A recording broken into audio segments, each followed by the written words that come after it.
अस्सलामुअलैकुम दोस्तों, आप देख रहे हैं इस्लामिक ऑफिशियल अपलोड्स और आज हम बात करने जा रहे हैं इस्लामी तारीख के एक अजीम हुक्मरान सुल्तान नूरुद्दीन ज़ंगी के बारे में। तो आइए जानें इस अजीम शख्सियत के बारे में। सुल्तान नूरुद्दीन ज़ंगी का पूरा नाम नूरुद्दीन अबू अल कासिम महमद इब्न इमादुद्दीन ज़ंगी था।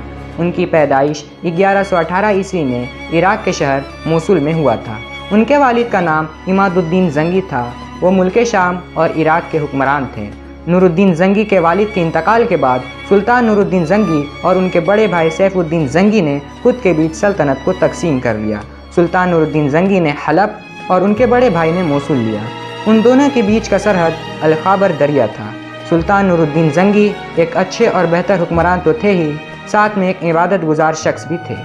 वो एक दिन हमेशा की तरह तहज्जुद की नमाज़ पढ़कर सो गए। उनकी आंखें जैसे ही बंद हुई, रसूल पाक हज़रत मोहम्मद सल्लल्लाहु अलैहि वसल्लम उनके ख्वाब में आए। उन्होंने दो नीली आंखों वाले आदमियों को दिखाया और कहा, मेरी इनसे हिफाजत करो। वो अचानक नींद से बेदार हुए। उन्होंने फिर वज़ू किया और नफिल नमाज पढ़ा और फिर सो गए। मगर फिर से वही ख्वाब आया और वो फिर उठे और दोबारा सो गए। लेकिन तीसरी बार फिर से वही ख्वाब आया तो फ़ौरन उन्होंने अपने वज़ीर को बुलाया और अगली सुबह फज्र की नमाज़ पढ़ी और मदीना मुनव्वरा के लिए चल पड़े। सुल्तान नूरुद्दीन ज़ंगी ने शहर के बाहर गुस्ल किया, फिर शहर में दाखिल हुए। सुल्तान नूरुद्दीन ज़ंगी ने मदीना मुनव्वरा के सभी लोगों को बुलाया और दावत का इंतज़ाम किया। मगर उन्होंने ख्वाब में जिन दो लोगों को देखा था वह वहाँ नहीं थे। चंद लोगों से मालूम हुआ कि मगरिब की तरफ दो लोग हैं जो बहुत नेक और अच्छे हैं।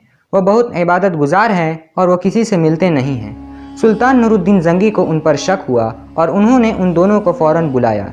जब सुल्तान ने उनसे मदीने में रहने की वजह पूछी तो उन्होंने जवाब दिया कि वो हज करने आए थे और यही बस गए। फिर सुल्तान नूरुद्दीन ज़ंगी ने उनके घर की तलाशी ली तो उनके पास से बहुत सी दौलत और चंद किताबें मिली।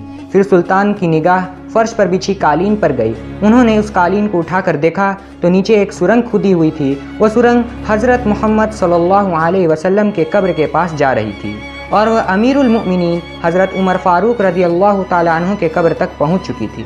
जब उन दोनों का जुर्म सामने आ गया तो उन दोनों ने बताया कि वह रात को सुरंग खोदते थे और बाद में मिट्टी को बाहर फेंक देते थे और उन दोनों को हज़रत मोहम्मद सल्लल्लाहु अलैहि वसल्लम की जिस्म मुबारक चुराने के लिए कहा गया था। सुल्तान नूरुद्दीन ज़ंगी ने फ़ौरन उन दोनों शख्स का सर कलम करवा दिया। सुल्तान नूरुद्दीन ज़ंगी ने हज़रत मोहम्मद सल्लल्लाहु अलैहि वसल्लम के कब्र मुबारक के पास चारों तरफ से ज़मीन को पानी के सतह तक खुदवा कर उसमें पिघला हुआ शीशा डलवा दिया ताकि कोई भी बदबख्त इस तरीके का बुरा अमल दोबारा ना कर सके।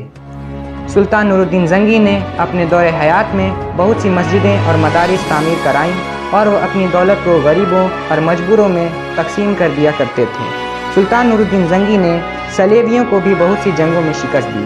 सुल्तान नूरुद्दीन ज़ंगी ने सलेबियों के खिलाफ मुसलमानों को मजबूत करने के लिए इराक़ और शाम के मुस्लिम हुक्मरानों के साथ इत्तेहाद की मांग की। 1147 ईस्वी में उन्होंने दमिश्क के गवर्नर मुइनुद्दीन उन्नीउर के साथ इत्तेहाद कर लिया। सुल्तान नूरुद्दीन ज़ंगी की ज़िंदगी की सबसे बड़ी ख्वाहिश बैतुल मुक़द्दस को फतह करना था। यहाँ तक कि सुल्तान नूरुद्दीन ज़ंगी ने अलग से एक मिंबर बनवा कर रखा था ताकि जब वो बैतुल मुक़द्दस फतह करे तो उसे खुद अपने हाथों से उसे मस्जिद में नस्ब करें। पर सुल्तान नूरुद्दीन ज़ंगी के दौरे हयात में ये मुमकिन ना हो सका। मगर उनके सिपा सालार सुल्तान सलाहुद्दीन अय्यूबी ने यह काम को अंजाम दिया। सुल्तान सलाहुद्दीन अय्यूबी ने खुद अपने हाथों से उस मिंबर को मस्जिद में नस्ब किया। सुल्तान नूरुद्दीन ज़ंगी में जिहाद का बहुत जज्बा था और यही बात ईसाइयों को पसंद नहीं थी। इसलिए उन्होंने हसन बिन सबाह के फ़िदाइयों के साथ मिलकर सुल्तान नूरुद्दीन ज़ंगी को जहर देकर 1174 ईस्वी में 56 साल की उम्र में दमिश्क में उनको शहीद कर दिया। यूँ इस तरह इस्लाम के तारीख़ का अजीम मर्द मुजाहिद अपने खालिक के हकीकी से जा मिला। अगर हमारी वीडियो पसंद आई तो हमारे वीडियो को लाइक करें और मज़ीद वीडियोज़ के लिए हमारे चैनल को सब्सक्राइब करें और बेल आइकन दबा दें। अब आपसे अगली नई वीडियो में मुलाकात होगी। तब तक के लिए अल्लाह हाफिज़।